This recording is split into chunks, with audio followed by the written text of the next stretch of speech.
With a look at the flag football rules for the upcoming intramural sports season here at Florida State University, I'm Director of Intramural Sports David Peters. We're going to walk you through 7-on-7 men's and women's flag football, tell you about how to play, where to go, all of those things to help make sure that you and your team is ready for the upcoming flag football season. So coming up in this podcast, a little bit on facility information and player check-in. We'll start on the sport rules at about the 3-minute mark in this podcast, and then we'll have league information to round it out. Know that everything we do here in intramural sports is based off of our 7 principles of intramurals. And that includes getting you involved and participating, fair play, sportsmanship, which is certainly very important to us, as well as making sure that things are organized, our facilities are managed well, and safety as well, so that our participants and all of our folks out at our facilities remain safe in their participation. Where are you going to play flag football? Well, we play it at the Rec Sportsplex East, our award-winning facility out on the southwest campus, and the east side is where flag football games will go on. No alcohol, no tobacco, no pets, and no glass containers are permitted out at the Rec Sportsplex. We are the largest tobacco-free zone on campus, so make sure that you are leaving that in your car or at the house. You can get maps and directions to the Rec Sportsplex on our website. It's at campusrec.fsu.edu/im. When you come out to play, make sure that all of your team members have their FSU card. You need a current valid FSU card to check in for the game. We check in at the sign-in windows located at the RSP East Fieldhouse. So that's the building there, the pavilion area. Before you go to the fields, you got to make sure that all of your team members check in. And you can do that about an hour before your game. Just come over to the window with your ID, tell us what team you're on, and we'll be able to get you on to the roster and make sure that you're ready to go for your game. Late arriving players also need to stop there before they go out to the field and check in, and then they can hustle out to the game if it's already going. Note that each player may only play on one team, and players may not change teams once they've signed in for a team in that season. So we encourage you to recruit as many players as you want, but once they're on your squad, they may not change to another team in flag football, for example, until next year. They can play on a different team in a different sport later, but they're stuck with you for the entire flag football season. For more information about player eligibility and restricted players, the forgotten ID pass, forfeits, defaults, related fines, and a whole bunch more, it's all available in our Team Captains podcast, available separately at campusrec.fsu.edu/im. You can also read over the 7 principles of intramural sports and all the fine print on our website. Also, I mentioned sportsmanship is very important to us, both by participants and by fans. We make sure that game atmosphere remains good-natured. We know it's competitive. We make sure that people are having a good time and it's not overly intense or just inappropriate out there. So making sure that your team displays good sportsmanship is important to us. You need a 3.0 average throughout the regular season and the playoffs to continue on in our league, so make sure you're keeping it up. For more information about sportsmanship, a separate podcast is available along with the guidelines. That's all at our website, campusrec.fsu.edu/im.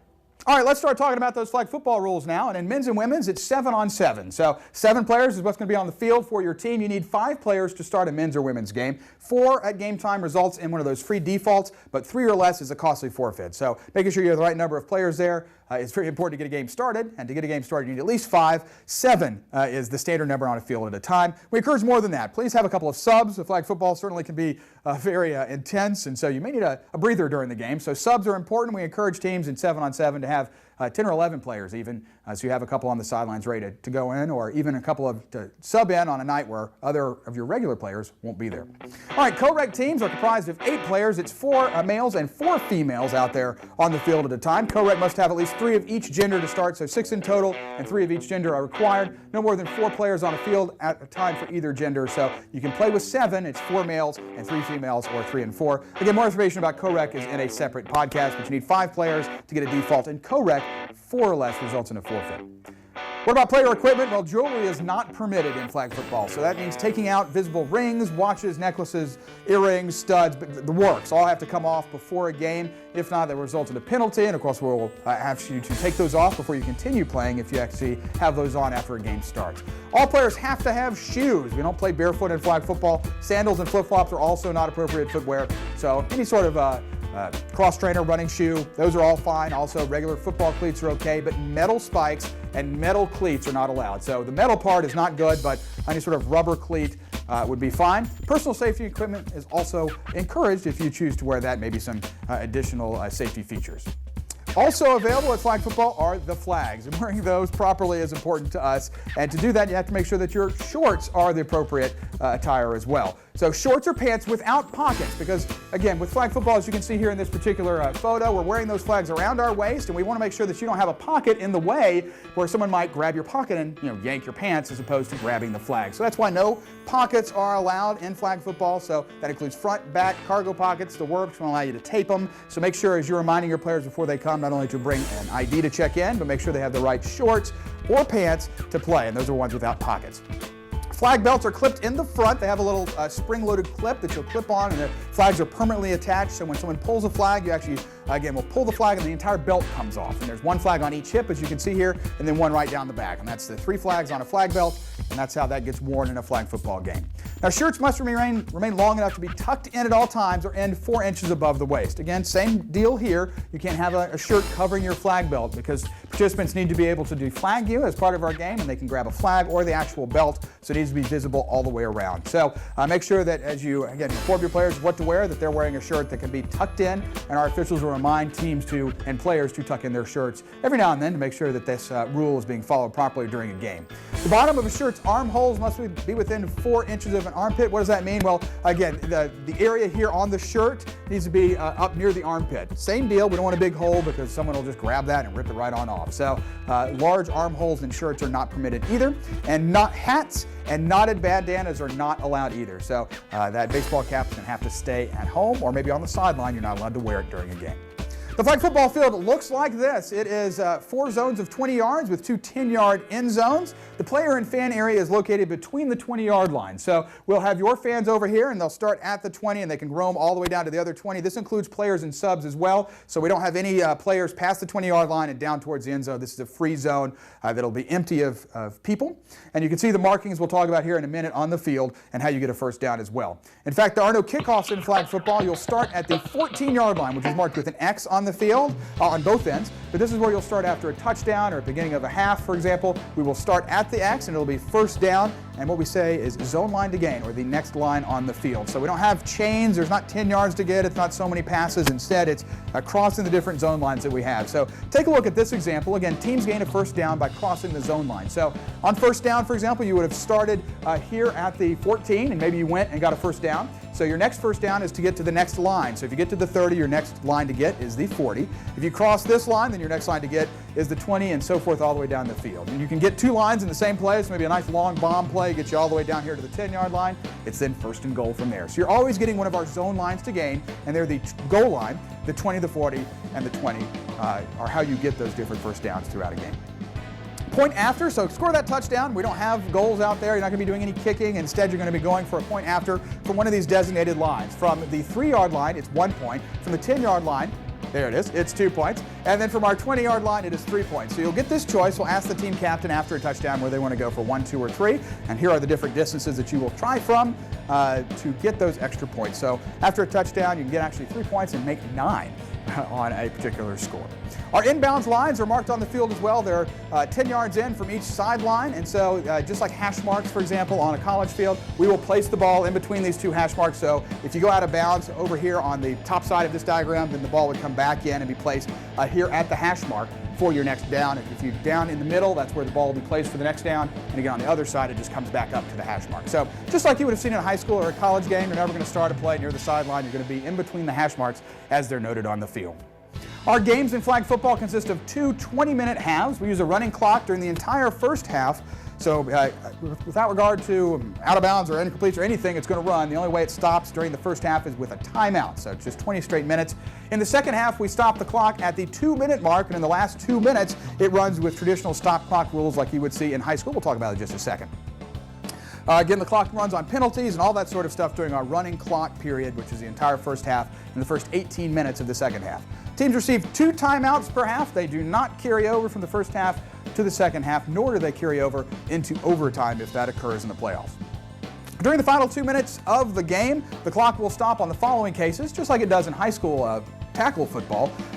Plays ending out of bounds, running out of bounds, an incomplete pass, timeouts. First downs, it'll stop briefly. Touchdowns, it will stop. And for penalty administration, it'll stop briefly as well. It does not stop on running plays, pass plays that end in bounds, so you got to get out of bounds. Fumbles and bad snaps, we'll talk about in a bit more detail in just a sec, but those are considered running plays for timing purposes. The clock restarts on the snap, following out-of-bounds plays, incomplete passes, timeouts, and change of possession. It restarts on the whistle, or on the ready-for-play whistle, as we would say, on first downs for any plays that don't end out of bounds, and for penalty administration unless on snap by rule. The clock does not run on point afters during the last 2 minutes of the game.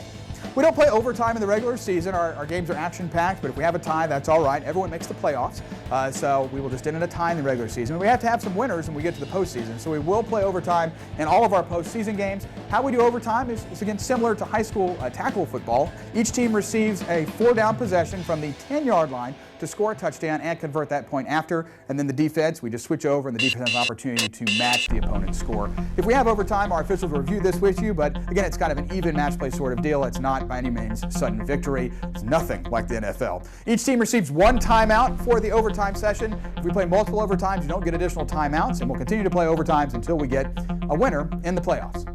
All right, here's the line of scrimmage, and our offensive line is marked by an orange cone on the field, or an orange disc, and you can see the players lined up here in this particular diagram on that line. The defense is lined up behind a yellow cone or a yellow disc on the field, so it's about 1 yard away, so we have a neutral zone of about 1 yard, and there is a requirement for offensive players, but not defense, offensive players, to be on the line of scrimmage. In fact, for a men's and women's game, you need 4 players on the line. You can see them circled here in this particular diagram. They're the 4 players right there at the line of scrimmage, stationary at the time of the snap. So if you're in motion, you're not considered on the line. You have to be stationary up there to be one of our line players. And our line judge will assist in making sure that we're letting you know when the line is ready, and we're trying to move players up in case they may be just too far off. Now the defense has no restrictions, as you'll see in just a second, but in co-rec, just know that it's 5 players on the line instead of 4. Our defense has no restrictions, and you can see here on this diagram that they're lined up all over the place. You can have people as close as this yellow mark, but you can't be over that yellow mark. And once you jump off sides, you don't have a chance to get back. This isn't, again, the NFL. Once you're in the neutral zone, our officials will blow a penalty for offsides on the defense. In fact, you can see that here in this diagram. Our defensive player, even before the snap, has jumped across the line of scrimmage. And in that particular case, this is a foul. We just go ahead and stop the play, throw a flag, and we'll mark off a 5-yard penalty if the offense accepts that particular foul. All right, when snapping the ball, direct snaps are not permitted in flag football. There's a 2-yard shotgun snap, or anything larger than 2 yards would be fine. So this is not permitted for a snap in flag football. Now, 1 player may be in motion, parallel or away from the line of scrimmage at the time of the snap. So that would be just like you would see in a regular tackle football game. Motion is permitted, but not towards the line like you would see in arena ball. Parallel with the line or backwards from the line. Those are the ways in which you can be in motion. Here's snapping of the ball once again, as I mentioned, and you need to be at least 2 yards behind the line of scrimmage when you receive that snap. So this would be a legal snap. You can see our quarterback here in this sorority game is the appropriate distance from the previous line of scrimmage to take that snap. So again, direct snaps are not permitted. All right, let's talk about screen blocking now. And in flag football, screen blocking is very similar to screening in basketball, for example. We're not using our hands to shove people out of the way. We're getting a stationary position and trying to, again, screen someone or screen a defender away from someone behind you. So a defender must avoid contacting a screen blocker who is getting into a set position in any way. So the defense may not come in and shove someone out of the way, but the offense can't stick their hands out and try to clothesline someone either. So a blocker may not initiate contact by moving into a defender. Again, blockers may move and they may get a good position, but once that defender gets too close, the blocker must stop, freeze if you will, and create that wall for the defender to go around. Any number of defenders may rush a quarterback at any time. We don't have a count or anything, so you can send the entire team if you want, and the offense may have as many or as few blockers as it wishes. Let's take a look at some legal screen blocking and some illegal screen blocking. In this particular diagram, you can see here that our blocker set a very nice position here in the blue. Again, got into a position, stopped, and our defensive player went around. A little bit of use by the hands there, but nothing that, again, shoved over anyone there. So this would be a legal screen block. This, however, illegal contact by the defense. You'll see our screen blocker again here in the blue getting a spot, and yes, that's a little bit too much, and you see the flag come in right there. So this would be illegal. It's a 10-yard foul for a rough play there by our defender and picking up that penalty. Now this would be illegal contact on the offense. These are more difficult for our, this one's not more difficult. Again, that's a little bit too much in retaliation there. Yes, no, that's going to be a foul against the offense. Makes sense. But some of these are more difficult to call than these obvious videos we've had so far, including this one here. And you'll note that our center, after snapping the ball, he can go ahead and try to set a block, but what's happening here is he's sticking out his knee quite a bit so that you can see him actually tripping in this particular case. There it is right there, and that would be an illegal blocking position and a foul on the offense. So our officials are watching closely as best we can to see and try to catch those different fouls as they occur on the field, but know that this is part of our screen blocking. It's part of the game of flag football, and we will certainly try to help you if you're doing this incorrectly often, but it can be a foul if you're getting a little bit too aggressive. All right, eligibility for reception of pass. Well, in flag football, it's pretty easy. It's everyone on the field. All players on the field are eligible to catch a pass, except for the passer. He may not catch his or her untouched pass, but if he or she throws a pass and he gets tipped, well, then he can go ahead and catch that and move forward as a forward pass and be that receiver. But again, everyone on the field is an eligible receiver. That includes the center who snapped the ball, can go ahead and catch that.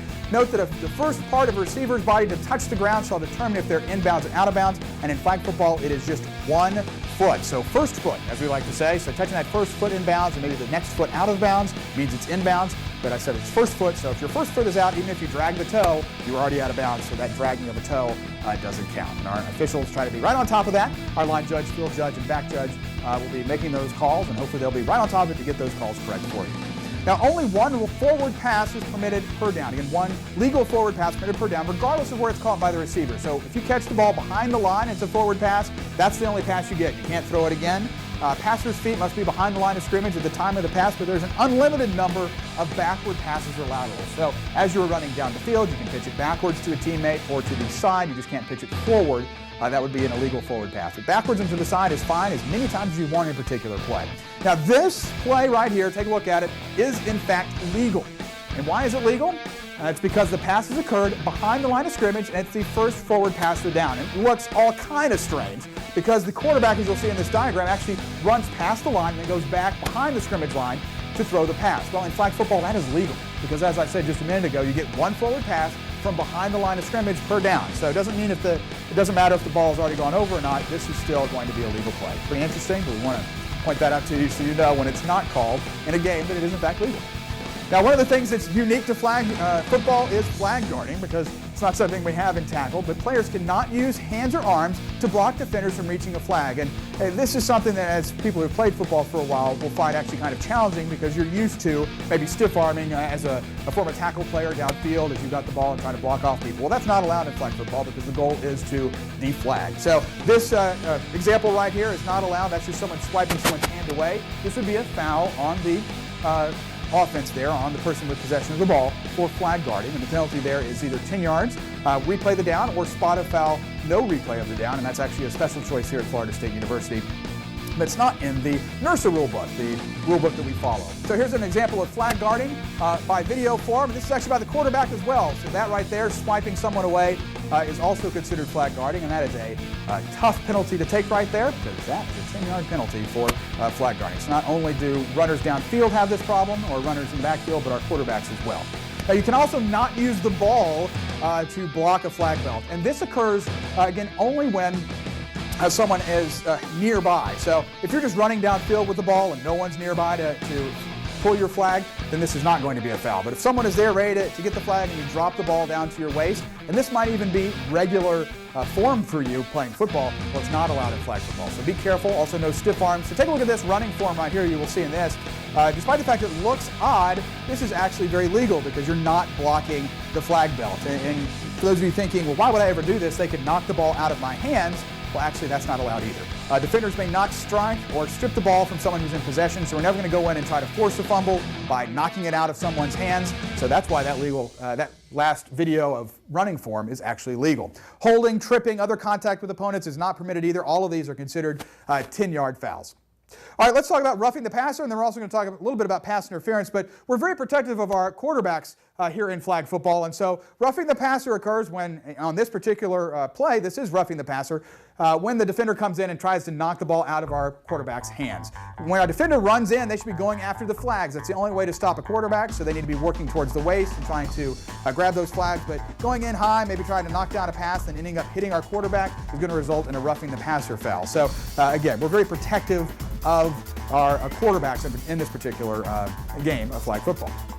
Now, something else that's not on here is illegal contact by the defense. You can see here that there's some bumping off the line by the receiver on the far side. In fact, here it is, a little too much bump there, and that's going to be called as an illegal contact foul against our defense. So I just know that kind of contact, as flag football being more of a non-contact sport than, say, your tackle football, that would not be considered legal. Now, pass interference looks like this. We'll have pass interference just like we would in any other sort of football game. Restrictions for offensive players take effect from the snap until the forward pass is touched. So the offense has a little bit longer time there in which they may not have a contact with another player, and that penalty is 10 yards from the previous spot for offensive pass interference. Defensive pass interference restrictions are in effect from the time the forward pass is released until it's touched. In that last video, you noticed we had some contact there, and that was just a contact foul, so it wasn't pass interference, but it was still a foul. Pass interference includes an automatic first down when it's called against the defense, so it's a little bit harsher penalty, but that's when the ball is in the air and the defense goes over and maybe gives them a shove or does a face guard or something else like that. Those are all examples of defensive pass interference, and that's going to be a 10-yard foul from the previous spot and an automatic first down if the offense accepts that penalty. All right, fumbles are immediately dead when they hit the ground. So we're not going to have any scrambles or any scrums for footballs that are lying on the ground out there. Once someone has fumbled and the ball's touched the ground, our officials will go ahead and blow their whistle and blow the play dead. So you won't have those sort of scrambles. As I mentioned earlier, fumbles and bad snaps, which include a snap that goes over the quarterback's head, that's just a fumble. It's marked right where it lands, way back where. Those are all considered running plays for timing purposes. So that's very important there in the last 2 minutes of the game. Now on fourth down, well, there's sometimes some punting involved. The referee is going to ask our offensive captain if they would like to go for it on fourth down and try for a first down, or if they'd like to punt. And once that decision is made, they will announce that to the defense. When it's announced, that makes it final, and they cannot be changed without taking a timeout. So if we announce punt and you want to go for it, and you have to take a timeout if you have one left. If there's no timeout left, you can't. You're going to be stuck with punt. There are no quick kicks and no fake kicks. Everything we have to do with punting is announced. And when we do have a punt, the kicking team must remain behind the line of scrimmage until the ball is kicked. The receiving team may not cross the line until the ball is kicked. What does this mean? There's not much in the way of blocking a punt. You're never going to rush the punter in there and try to block it. You can certainly stand at the line of scrimmage as a defender and keep your hands up and jump high, but you can't cross over the line of scrimmage in order to try to block that kick until the ball is kicked. So just block punts are very rare. All right, finally, as we talk points, we talked about touchdowns earlier. We have safeties in our game as well for 2 points, but we do have mercy rules as well, which means once we have a large lead by one team at the 2-minute mark of the second half, we're going to go ahead and call that game. In men's and women's play, it is 19 or more points at the 2-minute mark of the second half. In co-rec games, it's 25 or more points at the 2-minute mark because there's a few more points available for touchdowns in a co-rec game. You can learn more about that in that separate podcast.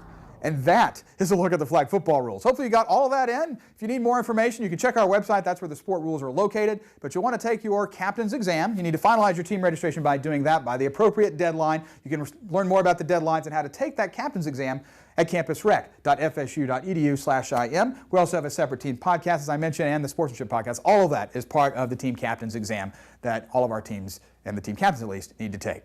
Now, what about rain? A couple of last-minute items for flag football include rainouts because it will rain on occasion here in Tallahassee. And to learn more about games that are going to be occurring that night, there are a number of different ways to learn if we're going to play those games or not. One, you can call our Intramural Sports Rain line at 850-645-RAIN. That is 850-645-7246. You can check our Twitter feed at FSU IM Rain Line. We'll have the information there. And also on our website at campusrec.fsu.edu/IM. Don't assume that some afternoon showers are going to cancel games. We really like to try to play as many as we can. So check the rain line after about 5 or 5:30 in the evening for games that night. We like to go out there, check the fields, make sure that they're okay to play, and then we'll update the rain line. And if it rains during the evening or we have some thunderstorms, you can call the rain line. We'll be updating it throughout the night on those rainy evenings. Note that regular season games are generally not rescheduled. On occasion, we do offer a special reschedule opportunity, but they're typically not automatically rescheduled. And playoff games, however, are, because we do have to get the playoffs in. So if we rain out a night of the playoffs, we encourage everyone in the playoffs who's still got a game to check online the next day, because even if you weren't scheduled on a Monday night that was rained out, we might have had to bump your already scheduled game that might have been on Wednesday to later in the schedule to accommodate the games from Monday. So the website has all that information, including all of those reschedules for playoff games. Season information is there too, so the team captain's guide, the regular season schedules, the playoff brackets, information about the playoff draw meeting for flag football, and the complete sport rules are all there at campusrec.fsu.edu/IM. And a reminder that all of our teams with the required 3.0 sportsmanship average make the playoffs. So even if you're 0-4, we're taking you to the postseason. You can turn it around right then and make a run for the championship. For more information about flag football, anything we're doing in intramural sports or in Campus Rec in Florida State, give us a call at 850-644-2430. Give us an email if you'd like. We'll answer your question that way. And you can do that from our website at campusrec.fsu.edu/IM. For intramural sports at Florida State University, I'm Director of Intramurals, David Peters. Good luck and have fun this upcoming flag football season.